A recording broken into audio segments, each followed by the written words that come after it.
আসসালামু আলাইকুম সবাইকে। যারা সহজভাবে সালোয়ার কাটিং করতে চান তারা ভিডিওটি দেখবেন। আমি আজকে যে প্যান্টটি কাটিং করব ওটা 40 ইঞ্চি লম্বার। তো প্রথমে আমাদের পুরো কাপড়টাকে সুন্দরভাবে ভাঁজ করে নিতে হবে, যেন এটা কোনো দিকে কুচকায় না যায়, এবং 4 ভাগে ভাঁজ করে নিতে হবে, কারণ আমরা প্রত্যেকটা কাটিংয়ের মধ্যে 4 ভাগ করে নিই। প্যান্ট কাটা হচ্ছে সবচেয়ে সহজ সেলাই কাজের মধ্যে।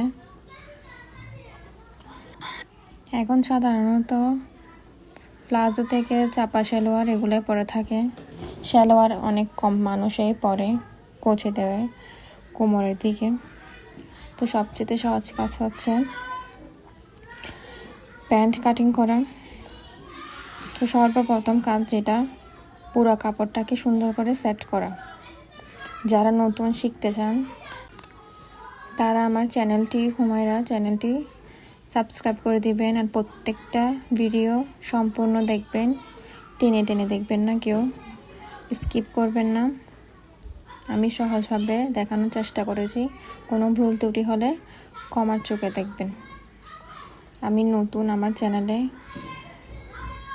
আমার ভিডিওগুলো শেয়ার করবেন। এখানে সর্বপ্রথম কাজ হচ্ছে কাপড়টিকে 4 ভাগে সুন্দর করে ভাঁজ করে নেওয়া।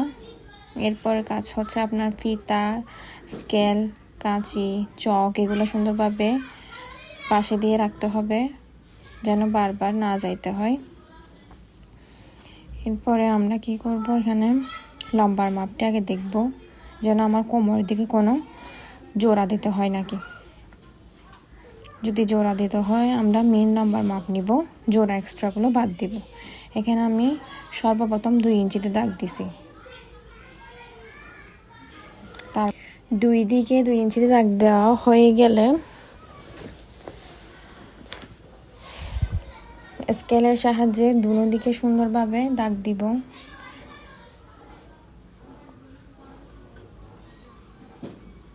কামিজ কাটা অন্য কিছু কাটিং থেকে সালোয়ার কাটিং হচ্ছে সবচেয়ে সহজ। এটা একবার দেখলে আপনার আইডিয়া হয়ে যায় কীরকম হয়। এরপর এখান থেকে মেন লম্বার মাপটা নিয়ে হাইয়ের মাপে দাগ দিব 16.5 ইঞ্চি। সেলাই করার পর 16 ইঞ্চিতে এটি থাকবে। 2 ইঞ্চি দাগ দেওয়ার পর মেন দাগ থেকে 16.5 ইঞ্চিতে দাগ দিব। 2 দিকে ভালো মতো দাগ দিয়ে লম্বা টান দিব। এখন হাইয়ের ঘেরের মাপটি নিব। আমি এখানে কলরি সিস্টেম প্যান্ট সেলাই করতেছি, তাই আমার এখানে সর্বমোট আমি 17 ইঞ্চিতে হাইয়ের ঘের দিব, যেহেতু আমার ঘেরটা অনেক বেশি প্রয়োজন।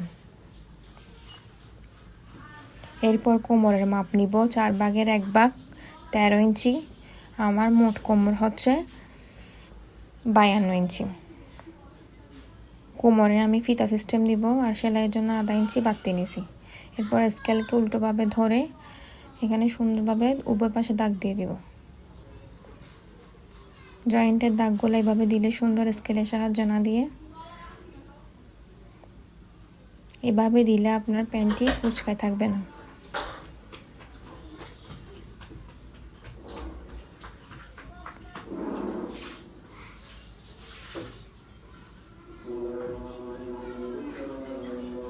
এরপর মেন লম্বার মাপ নিয়ে লম্বার মাপের মধ্যে দাগ দিব।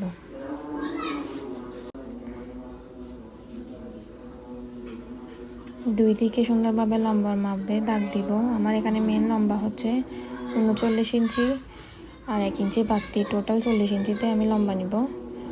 মেন লম্বাতে 2 দিকে দাগ দেওয়ার পর সুন্দরভাবে আমি এগুলো মিলিয়ে নিব।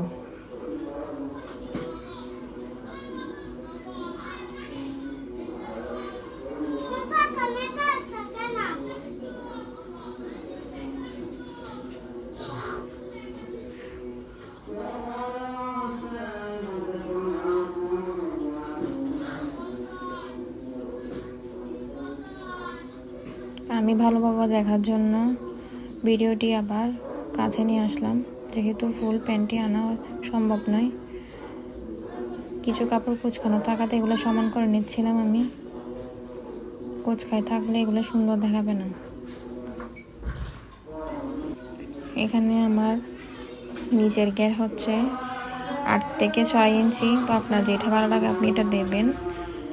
2 ভাগ, মোট ঘের হচ্ছে আমার 12 ইঞ্চি। আমি 2 ভাগের 1 ভাগ 6 ইঞ্চি আর মায়া দিলাম 1.5 ইঞ্চি বাড়তি। স্কেলের সাহায্যে সুন্দরভাবে দাগগুলো মিলিয়ে নিব।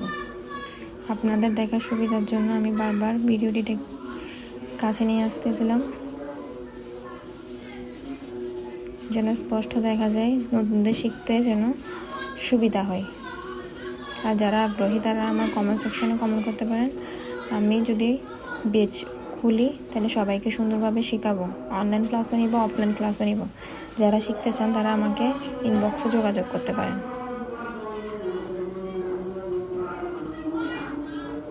কমেন্টে জানিয়ে দিবেন, আমি আপনাদের সাথে যোগাযোগ করব। দেখেন আমার ফুল প্যান্ট কাটিং করা হয়ে গেল, কত সুন্দর একটা শেপ আসছে। আমি কাটিং করে নিব। এই জিনিসটার সময় আপনারা কারোর সাথে কথা বলবেন না, কারণ কাটিংয়ের সময় ভুল হলে সেলাইতেও ভুল হবে।